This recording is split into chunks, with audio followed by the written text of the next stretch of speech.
अस्सलाम वालेकुम class ninth students. आज हमने नेक्स्ट एक्सरसाइज 12.2 करनी है, लेकिन उससे पहले हम कुछ डिफाइंस है वो लर्न करते हैं। यहाँ पर पहली डिफाइन है सेंट्रल टेंडेंसी। तो इसकी डिफाइन यहाँ स्टार्ट हो रही है। The measure that gives the centre of the data.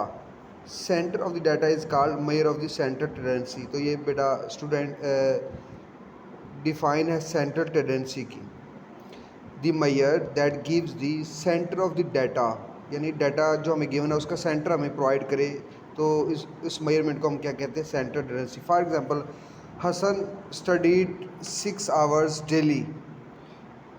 अब इट इज़ क्लियर दैट कि वो एक्यूरेट बिल्कुल 6 आवर्स तो नहीं स्टडी करता, कभी वो 6 आवर्स से ज़्यादा स्टडी करता है, कभी वो 6 आवर्स से कम स्टडी करता होगा। तो लेकिन उसकी जो सेंट्रल पोजीशन है वो बता दी जाती है कि वो 6 आवर्स जो है स्टडी कर रहा है, तो इसको हम कहते हैं सेंट्रल टेंडेंसी। तो इसके फर्स्ट टॉपिक हमारे पास अर्थमेटिक मीन। तो स्टूडेंट्स, अर्थमेटिक मीन आप प्री क्लास में स्टडी करते आ रहे हैं। Sum of observations divided by total number of observation is called arithmetic mean. इसकी डिफाइन यहाँ पर it is defined as, start से शुरू करना है, a value of variable which is obtained by dividing the sum of all the values observation by this number of observation. तो divide करना हमने, किसको डिवाइड करना है? Sum of all the observation divided by number of observations. तो total sum of observations को हमने total number of observation divide करना है, तो इसको हम क्या कहते हैं? Arithmetic mean. तो यहाँ से यहाँ तक इसकी डिफाइन है। उसके बाद इसकी एग्जांपल है, हमें यहाँ पर डाटा गिवन है, तो इसका हमने फाइंड आउट करना अर्थमेटिक मीन। तो sum of observation divided by number of observation. तो सम इसको ऐड करेंगे, आल ऑब्जर्वेशंस को हम ऐड करेंगे, और टोटल नंबर ऑफ टर्म्स कितनी है? 1 2 3 4 5 से डिवाइड कर देंगे। तो ये देखिए, सम लिया, उसके बाद 5 से डिवाइड कर दिया, यानी 5 नंबर ऑफ टर्म्स है। Sum of terms divided by number of terms, तो डिवाइड किया तो हमारे पास 79.4 आ गया। तो ये हमारे पास अर्थमेटिक मीन ईजी है, कुछ मुश्किल नहीं है। इसके बाद ये नेक्स्ट एग्जांपल है, एग्जांपल नंबर 5 है, आपको नज़र आ रही है यहाँ पर sum of observation divided by number total number of observation. तो हमारे पास इसका जो centre tendency mean arithmetic mean answer है। उसके बाद स्टूडेंट्स नेक्स्ट जो है स्टूडेंट्स मीडियन को स्टडी करते हैं। मीडियन ये भी सेंटर टेंडेंसी का इंक्लूडेड पार्ट है। Median is the middle most value. Middle यानी सबसे दरम्यान वाली वैल्यू को हम कहते हैं इज़ एन अरेंज्ड असेंडिंग और डिसेंडिंग ऑर्डर डाटा सेट। तो यहाँ तक ये डिफाइन है इसकी, ये आपने लर्न करनी है। आगे इसको रीड आउट करते हैं। Median is the value which divides the data into 2 equal parts, यानी 50% data is before and 50% data after. तो इससे पहले और इसके बाद में, तो ये इसको इस तरह से शो किया जाता है। उसके बाद स्टूडेंट्स यहाँ देखें, मीडियन फाइंड आउट करके 2 फार्मूलाज हैं। हमें जो गिवन डाटा है, अगर वो इवन हो तो उसके लिए अलहदा है, यानी नंबर ऑफ ऑब्जर्वेशन इवन हो तो उसके लिए अलहदा फार्मूला है, और अगर ऑड हो तो उसके लिए अलहदा है। तो यहाँ पर देखिए हमारे पास अगर जो ऑब्जर्वेशन हैं वो ऑड हो, ऑब्जर्वेशन ऑड हो, तो ये वाला फार्मूला यूज़ करना है, n+1 divided by 2 TH observation. यानी पहले उसको हमने अरेंज करना है असेंडिंग ऑर्डर में, फिर आपने देखना है कि वो जो डाटा गिवन है, वो नंबर ऑफ ऑब्जर्वेशन है, वो इवन है या ऑड है। अगर वो इवन है तो आपने ये वाला फार्मूला यूज़ करना है, अगर ऑड है तो ये वाला फार्मूला। यहाँ देखिए एग्जांपल हमारे पास, इसको अरेंज करना हमने असेंडिंग ऑर्डर में। सबसे स्मॉलेस्ट टर्म 5 है, उसके बाद greater term than and so on. तो ये हमारे पास हमने लिख लिया। अब इसका हमने क्या फाइंड आउट करना है? मीडियन। तो यहाँ से हमने मीडियन, या वैसे भी हम कॉमन ऑब्जर्वेशन से भी देख सकते हैं, और इसके अलावा हमने इसको बाय यूजिंग फार्मूला भी। तो यहाँ देखिए हमने इसको असेंडिंग ऑर्डर में काउंट किया, उसके बाद देखा हमने कि ये जो नंबर ऑफ ऑब्जर्वेशन वो क्या है, कितनी है? 7 है, यानी ऑड है। ऑड के लिए हमने ये वाला फार्मूला यूज़ करना है। तो अब हमने एन जो है उसको हम 7 है, n इज इक्वल टू 7, यहाँ पर 7 पुट किया, इसको ऐड किया तो हमारे पास ये आई 4th ऑब्जर्वेशन। तो यहाँ से हमने काउंट करना 4th ऑब्जर्वेशन जो है वो हमारे पास मीडियन होगा। तो इस तरह से स्टूडेंट्स हमने इसको सॉल्व करना है। स्टूडेंट्स उसके बाद नेक्स्ट है मॉड। तो मॉड जो है it is a data that values which appears और occurs most often is called, यानी ज़्यादा दफ़ा जो नंबर ऑफ ऑब्जर्वेशन आए उसको हम क्या कहते हैं? मॉड कहते हैं। तो ये हमारे पास ये डिफ़ाइन है, ये लर्न करनी है। उसके बाद हम एक्सरसाइज सॉल्व करते हैं।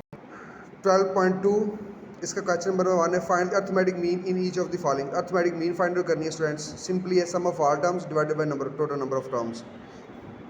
तो स्टूडेंट्स यहाँ पर लिखते हैं सम ऑफ अर्थमेटिक मीन जो है उसको हम ए एम से लिखते हैं और इसको शो करते हैं एक्स और उसके बाद bar is equal to sum of all terms observations divided by total number of terms. ये हमारे पास अर्थमेटिक मीन का फार्मूला है। तो यहाँ पर हमने सम ऑफ ऑल टर्म्स यानी कि ये हमें एक फर्स्ट पार्ट है, इसमें हमें डाटा गिवन है और यहाँ पर हमें टर्म्स गिवन है। तो इसको हम सम लेते हैं इनका 4 + 6 + 10 + 12 + 15 + 20 + 25 + 28 + 30 और इसको हमने डिवाइड करना अब टोटल नंबर ऑफ टर्म्स 1 2 3 4 5 6 7 8 9 9 से डिवाइड कर देना। तो अब हम इसको ऐड करेंगे और ऐड करने के बाद फिर इसको हम डिवाइड करेंगे 9 के साथ। तो स्टूडेंट्स हम अब इनको सॉल्व करते हैं, ऐड करते हैं। हमारे पास 4 + 6 4 + 6 + 10 + 10 के बाद 12 नज़र आ रहा है आपको 12, उसके बाद 15 15 के बाद 20 20 के बाद 25 25 के बाद 28 28 के बाद 30। ये हमारे पास आ रहा है। इसको डिवाइड करना हमने 9 के साथ, तो हमारे पास आ रहा है 16.66। तो स्टूडेंट्स आपने क्या करना है, यहाँ पर हमारे पास सम ऑफ ऑल टर्म्स 150 आ रहा है और डिवाइड करना हमने 9 के साथ। तो स्टूडेंट्स हमने जब 150 को डिवाइड किया 9 के साथ, हमारे पास आंसर है 16.66। तो हम इसको क्या करते हैं, राउंड ऑफ कर लेते हैं 16.67। तो ये हमारे पास अर्थमेटिक मीन आ गया है। स्टूडेंट्स इसके बाद क्वेश्चन नंबर 1 का सेकंड पार्ट है, हमें डाटा गिवन है, इसका हमने अर्थमेटिक मीन फाइंड करना है।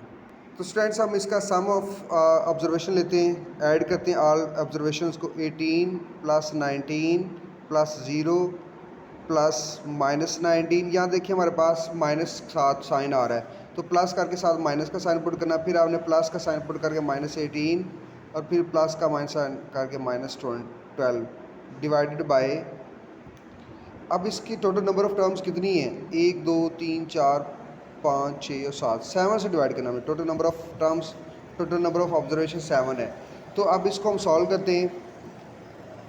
यहाँ पर देखें ये प्लस और माइनस है, तो जब प्लस माइनस से मल्टीप्लाई होगा तो हमारे पास क्या आंसर आएगा, माइनस हो जाएगा ये। तो ये -19 हो जाएगा और फिर ये -18 और फिर ये -12।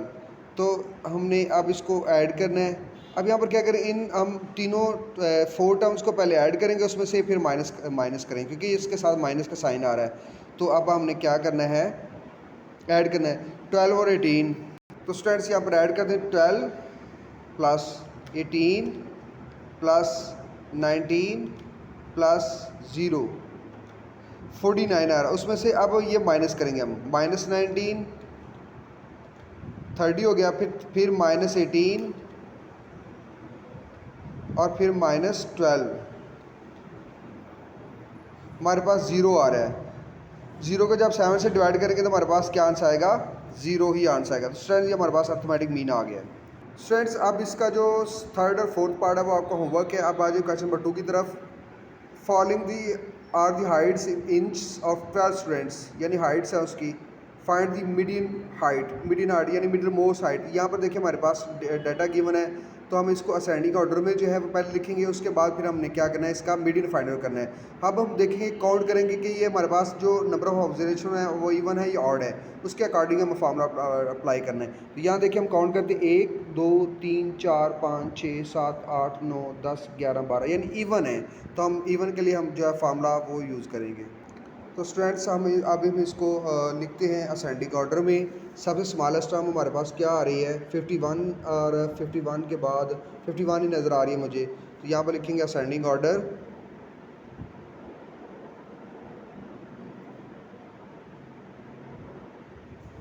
तो सबसे स्मॉलेस्ट जो है वो 51 है और उसके बाद 52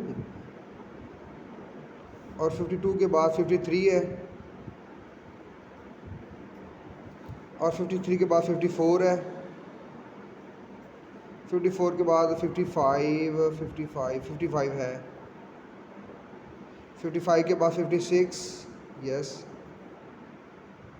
57, और 58, 59 इज़ देयर 59 नहीं। फिर उसके बाद 60 है, फिर 60 के बाद 61 है और 62 है और 63 है। तो स्टूडेंट उसके बाद जो है यहाँ पर देखें हमने दो फार्मूला लिखे मीडियन के। तो स्टूडेंट्स हमने स्टडी किया कि अगर हमारे पास जो नंबर ऑफ़ ऑब्जर्वेशंस हैं वो इवन हो तो ये वाला फार्मूला यूज़ करना हमने, और अगर ऑड हो तो ये वाला फार्मूला यूज़ करना हमने। तो अब हमें चूँकि हमारे पास जो नंबर ऑफ़ ऑब्जर्वेशन है वो इवन है तो हमारे लिए हमने ये वाला फार्मूला यूज़ करना। अब तो स्टूडेंट्स मैंने फार्मूला लिख लिया है फॉर इवन ऑब्जर्वेशंस। यहाँ पर देखिए एन की जो वैल्यू है 12 है, 1 2 3 4 5 6 7 8 9 10 11 और 12। तो यहाँ पर हमारे पास नंबर ऑफ ऑब्जर्वेशन क्या है 12। तो स्टूडेंट्स चूँकि हमारे पास जो नंबर ऑफ ऑब्जर्वेशन है वो इवन है तो इवन के लिए हमने ये वाला फार्मूला यूज़ करना। अगर हमारे पास 11 होता या 12 13 होता या 9 होता तो हमने ये वाला फार्मूला यूज़ करना था। ये शॉर्ट फार्मूला है। तो अब हमारे पास इवन आ गया तो हमने ये वाला फार्मूला यूज़ करना है। यहाँ पर हम पहले लिखेंगे 1/2, एन की प्लेस पे जो एन की वैल्यू वो लिखेंगे 12/2 और उसके बाद TH ऑब्जर्वेशन, उसके बाद प्लस अब 12 + 2 एन की प्लेस पे हमने फिर 12 पुट कर दिया /2 TH ऑब्जर्वेशन। तो आगे इसको सॉल्व करते हैं। 1/2, 12 को 2 से डिवाइड किया तो हमारे पास 6 है, ये 6 ऑब्जर्वेशन आएगी पहले हमारे पास, प्लस 12 + 2 14, 14 + 2 14 को 2 से डिवाइड करेंगे तो 7 आएगा, तो 7th ऑब्जर्वेशन। तो हमने दोनों ऑब्जर्वेशन को हमने ऐड करना, फिर आगे जो इसको सॉल्व करना है। 6 ऑब्जर्वेशन कौन सी है? ये पहली है, ये दूसरी है, ये तीसरी है, ये चौथी है, पाँचवीं, छठी, ये 6 ऑब्जर्वेशन है। तो वो हमारे पास है 56 है, 56 प्लस उसके बाद ये 7th है तो ये 57 लिखेंगे आप। अब इसको ऐड करके 2 पे डिवाइड कर देंगे तो यहाँ पर हम इसको ऐड करते हैं 56 + 57 / 2, तो हमारे पास ये 56.5 मिलियन आ रहा है। तो स्टूडेंट्स ये हमारे पास आंसर आ गया है। स्टूडेंट्स इसके बाद क्वेश्चन नंबर 3 है। क्वेश्चन नंबर 3 में आपने ये हमें ऑब्जर्वेशंस गिवन है तो यहाँ पर आपने अर्थमेटिक मीन फाइंड आउट करना है और उसके बाद मीडियन फाइंड आउट करना है। मॉड में नेक्स्ट जो आपको मॉड से मुराद वो मिडिल मोस्ट जो सबसे ज़्यादा टाइम्स एक ऑब्जर्वेशन आई हो, तो ये क्वेश्चन नंबर 13 जो आपने करना है, जो ऑब्जर्वेशन सबसे ज़्यादा दफ़ा आई हो उसको हम क्या कहते हैं? मॉड। तो क्वेश्चन नंबर जो 3 है वो आपका होमवर्क है, क्वेश्चन नंबर 3 और इसके फर्स्ट लास्ट 2 पार्ट्स। ओके, अल्लाह हाफिज़।